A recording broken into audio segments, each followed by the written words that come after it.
Hi there, Ahmed. Let's take a look at what you've written here.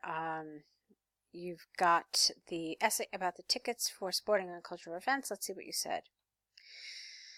There is no doubt that attending events related to sport and culture is considered beneficial for all members in a society. However, the issue of extensive payment to watch these events has become increasingly debatable in the last years. It appears that attending a limited number of these events would be both rational and recommended.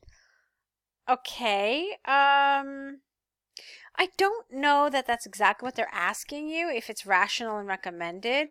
I think they're asking you, is it positive or negative? And you're not really taking a position either way. It's almost like you're saying it's positive, but only if you attend a few. So, but as you can see, like I have to kind of surmise that, like that's a conclusion that I have to draw. And you don't want the examiner to have to do that. You don't want the examiner to have to think, to have to, what do I mean? I mean, you don't want the examiner to have to draw his or her own conclusions.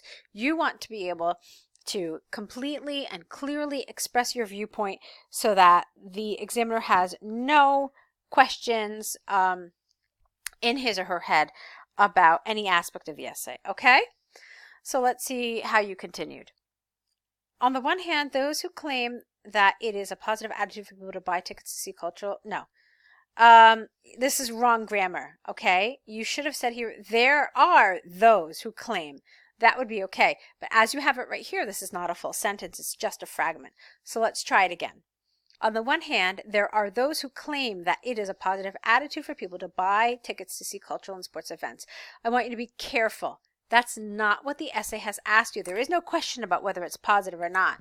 The question is whether it's positive to spend a lot of money on these events or not. Okay? So there's a clear difference there, and I want you to be sure to point out that difference, okay? And to focus just on what they've asked you to talk about. Okay, so their main claim is that watching these events would improve people's work-life balance. For example, the Family Health magazine published that attending competition events for families improves, you need an S here, their happiness significantly compared to regular activities. If families event for watching a match for their favorite team, that doesn't make sense. You're missing something here. The grammar is wrong. If families went, I'm sorry, I missed that. If families went to watch a match for their favorite team, they would enjoy the exciting environment and they could become more connected emotionally to each other. In addition, cultural activities could enrich people's knowledge about their heritage and increase their loyalty and admiration to their history. Give an example here, okay? First of all. Second of all, you're talking just about events in general, and I don't want you to do that. You have to talk about spending a lot of money on the events, okay? Your scope is far too general, and they've asked you for something. Look, you even highlighted it, spending a lot of money. You haven't covered that. So it's not really completely developed here, okay? All right, so to move on. Despite this, many argue that this habit is definitely a waste of time and money. This valuable time could be used for doing sport activities instead of watching them, which could improve their fitness and improve their cooperation skills. Moreover, the wasted money the wasted money would better be allocated for other essential parts of our children's '(s) life, such as education and health.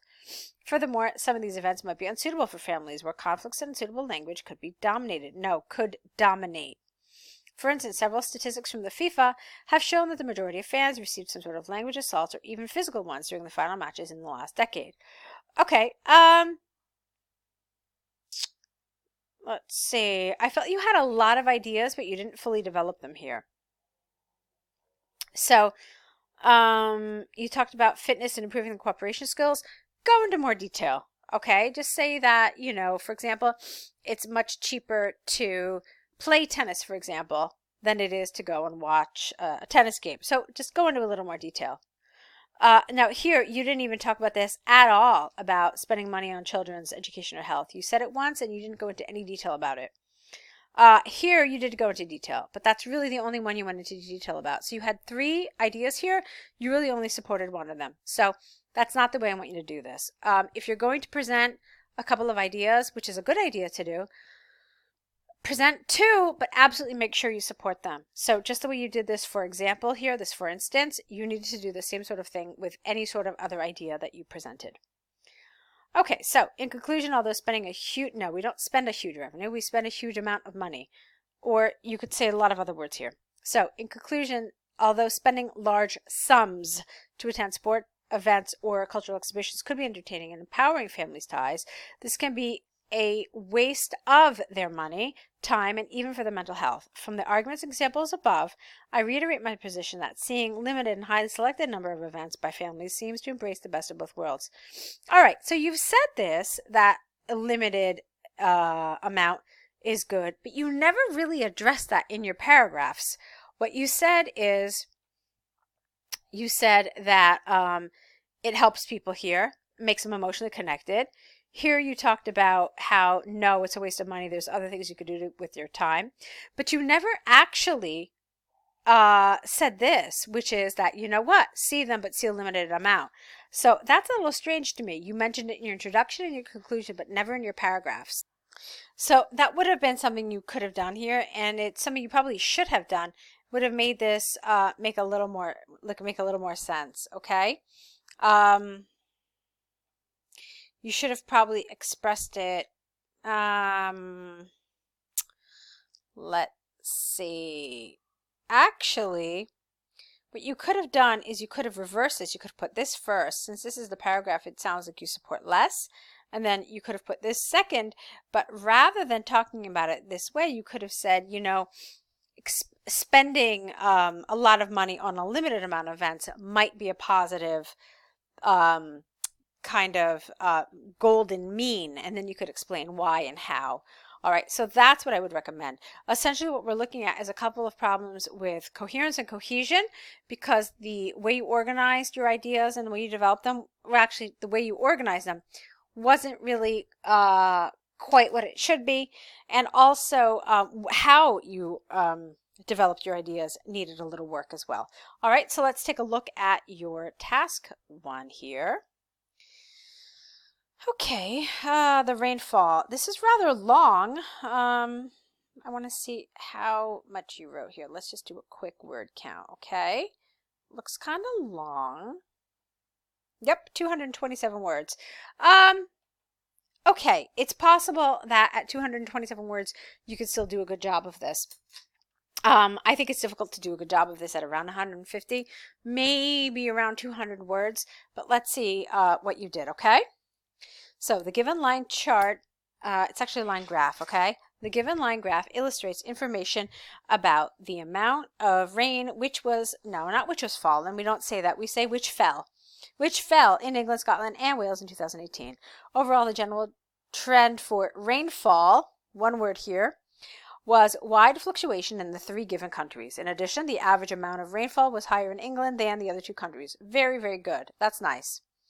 Looking at England, the amount of rainfall had considerable oscillation, get rid of that A, starting second, we don't say seconds to Scotland. Let's see, you didn't even have to mention Scotland, really. You could have just said at around 120 in January, then fluctuating moderately around, well, moderately from 70 to 130 ml. The highest amount was seen in December at approximately 130 ml. Nevertheless, the lowest dip was shown in June at around 70 ml. Okay, so we know where it went, okay? We know what the highest was. We know where the lowest was. We know where it ended. We know where it began. So we have essentially 1, 2, 3 pieces of data, and we know the highest point and the lowest point for England. I think there are a couple of other things you could have mentioned. Excuse me. I think you could have mentioned that there were 3 peaks. So it wasn't just that that highest point was in December. It had 2 other similar peaks. So I would have liked to see that as well. I think that for like a really, really high answer, it would have mentioned those other 2 peaks as well. Okay. So you could have said, for example, the highest amount was seen in X, Y, and December. And then you would have been fine. You would have covered all those major points. I'm glad you covered the beginning. I'm glad you covered the end. I'm glad you covered the highs and the lows, but you didn't cover all the highs. You only covered that one. Let's see what you said about Scotland. Turning to Scotland, rainfall took the same behavior as in England. All right, that's strange. Be careful. What does that mean, the same behavior? Because the other person expects to see a similar type of fluctuation, but the figure for Scotland is totally, totally different. So rather than saying it took the same behavior as England, which is an awkward expression in any case, you could have just said, turning to Scotland, rainfall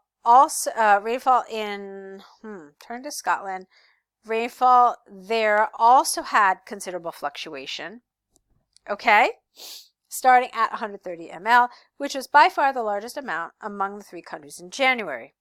This figure then, it didn't hesitate, careful, this figure varied, or this figure fluctuated widely. So this figure then fluctuated widely, ranging from about 140 ml in both March and October to just about 15 ml in February. Get rid of that low. Now, the problem here is that I don't know where it ended. So I know a couple of these highs, I know a couple of these lows, but I don't know how the figure ended. So I'm missing a considerable portion of this graph. Okay, so I know where it began. I know that it had a high in March and in October, and I know in February it dipped really low. But I'm really missing a lot of information, aren't I? I couldn't possibly even remotely draw this figure for Scotland, right? Because I know this, I know this, I know this, and then I know October, and that's it. So you needed to tell me where it ended, okay? And even that piece of information would have been helpful. Let's see the last paragraph. In contrast, the lowest levels of rain appeared in Wales. These levels began at just under 50 ml in January and varied throughout the whole year by about 50 millimeters up and down. That's awkward. Varied throughout the whole year by about 50. Yeah, I know what you're trying to say, but I don't know really how to fix it. I know that it either went 50 ml higher or lower, but I'm not really sure of how to say this in a nice kind of task 1-ish kind of way. The only exception, contrary to the other 2 countries, I don't understand that, was that rain experienced continuous high levels in 3 months from May to July at around 100 ml compared to low levels in August, September, and October at around 40. Okay, I still don't know where it ended. I'm not really clear about what's going on in Wales. I think you should have talked about this as a plateau. You should have used some of that nice IELTS vocabulary. For me, I think it would have been important to say where it started, which is what you did. I think you need to talk about that lowest point in April, which I didn't get anywhere. I didn't see that. Nope, you didn't talk about that low in April at all. And then you probably should have talked about that high in July, that plateau here, and then again where it ended in December. So I didn't think you did such a great job with this. I think you did a good job with the other ones. Okay, so keep on working. You're doing well. Try to see how you can edit some of this information to make a more cohesive and a more streamlined task 1. Okay, good luck.